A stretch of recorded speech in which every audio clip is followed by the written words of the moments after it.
آج کسی اسٹوڈنٹ نے میرے سے بڑا انٹرسٹنگ سوال پوچھا کہ پولیٹیشنز پاکستان میں پولیٹیکل پارٹیز کیوں چینج کرتے ہیں اور ان کو لوٹا کیوں کہا جاتا ہے. تو میں نے اس پہ کافی سوچا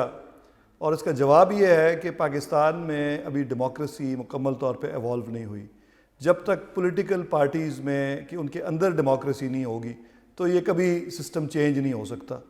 آپ امریکہ کی مثال لے لیں, وہاں پہ 2 پولیٹیکل پارٹیز ہیں, بڑی چھوٹی نہیں بنتی ہیں لیکن مینلی 2 ہی پولیٹیکل پارٹیز ہیں, لیکن ان پارٹیز کے اندر ڈیموکریسی ہے. اور اس کی بنیاد وہاں کے جو پہلے پریزیڈنٹ تھے جارج واشنگٹن, انہوں نے اس وقت رکھی کہ جب ان کے 2 ٹرمز ختم ہوئیں اور ان کے جو کئی ہواری یا چمچے ٹائپ لوگ تھے انہوں نے ان کو مشورہ دیا کہ جناب آپ کو مزید کنٹینیو کرنا چاہیے کیونکہ امریکہ آپ کے بغیر نہیں چل سکتا.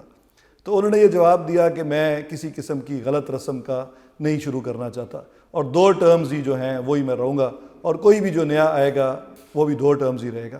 تو کوئی بھی آپ نے دیکھا کہ امریکہ میں صرف ایک آدھ مثال ملتی ہے, اس کے علاوہ جتنے پریزیڈنٹس آئے وہ اپنی ٹرمز 2 ٹرمز میکسیمم وہ لگاتے ہیں, اس کے بعد وہ پولیٹکس سے ہی آلموسٹ ریٹائر ہو جاتے ہیں اور اس سے پھر نئے لوگوں کو موقع ملتا ہے, نئی قیادت کو موقع ملتا ہے, الیکشنز ہوتے ہیں پارٹی کے اندر, اس کے بعد اس میں مقابلہ ہوتا ہے, پہلے پارٹی کے اندر مقابلہ ہوتا ہے, پھر جو کینڈیڈیٹ ہوتا ہے اس کو تمام سپورٹ کرتے ہیں. تو یہ ایک میچور ڈیموکریسی کی نشانی ہے. اس کے برعکس پاکستان میں جو شخص بھی پارٹی بناتا ہے اس کو عام طور پہ اس کے جو فالوورز ہیں وہ سمجھتے ہیں کہ اب یہ اسی کی پارٹی ہے, اس کی یہ, اور اس کو اگر چینج کر دیا گیا تو شاید پارٹی ختم ہو جائے گی. لوگوں کا بھی مزاج فی الحال یہی ہے, عوام بھی جو ہیں کیونکہ یہاں پہ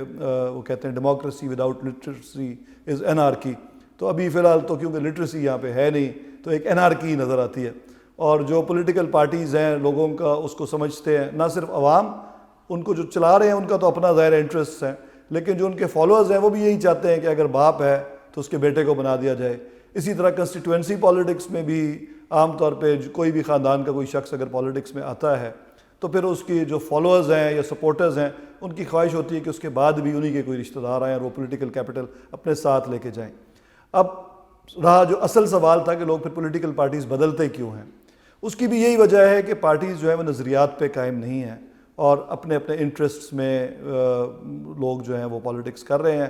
اور آپ کا اگر آپ کسی ایک پولیٹیکل پارٹی کے ممبر ہیں اور آپ کی اپنی قیادت سے اختلاف ہو گیا اور ظاہر ہے آپ نے اپنی کنسٹیٹوئنسی کی پالیٹکس تو کرنی ہے, تو پھر آپ کے پاس کوئی آپشن نہیں رہتی, آپ کسی اور پارٹی کو جوائن کر لیتے ہیں. اور کیونکہ اویلیبل ہی 2-3 پارٹیز ہیں تو لوگ انہی میں سوئچ کرتے رہتے ہیں, اور یہ ایک عجیب و غریب یہاں پہ جو ٹرینڈ ہے وہ بن گیا ہے. اور یہ شروع سے ہی ہے اور اب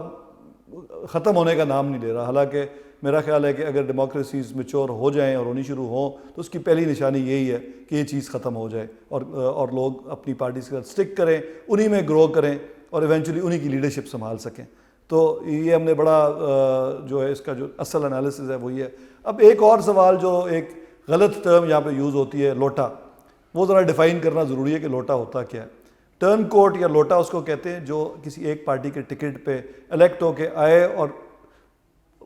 الیکشن کے بغیر اسمبلی میں ہی چینج کر جائے, ٹرن کوٹ ہو جائے, فلور کراس کر جائے. فلور کراسنگ کی تو گنجائش ویسے نہیں رہی اب لاء میں, آپ ڈیورنگ ٹینیور نہیں کرتے, لیکن اگر آپ ایک پارٹی سے جیت کے آئے ہیں اور آپ اس کے بعد نیکسٹ الیکشن کسی اور پارٹی کے ٹکٹ پہ لڑتے ہیں تو پھر یہ ٹرم میرا خیال ہے بالکل غلط اور اس کا غلط یوز ہوگا اور اس طرح کا ایک مس نومر بن گیا ہے یہ. تو لوٹا صرف اس کو کہیں گے جو کسی ایک پارٹی کے ٹکٹ پہ الیکٹ ہو کے آئے اور اسی ٹینیور میں اپنے ووٹرز کو اور پارٹی کو دھوکہ دے کے دوسری پارٹی کے ساتھ کو سپورٹ کرنا شروع کر دے. اس پولیٹیشین کو لوٹا آپ نہیں کہہ سکتے یا ٹرن کوٹ نہیں کہہ سکتے جو ایک پارٹی سے الیکشن جیتے پھر ٹرم کمپلیٹ کرے اور نیکسٹ الیکشن کسی اور پارٹی سے لڑے.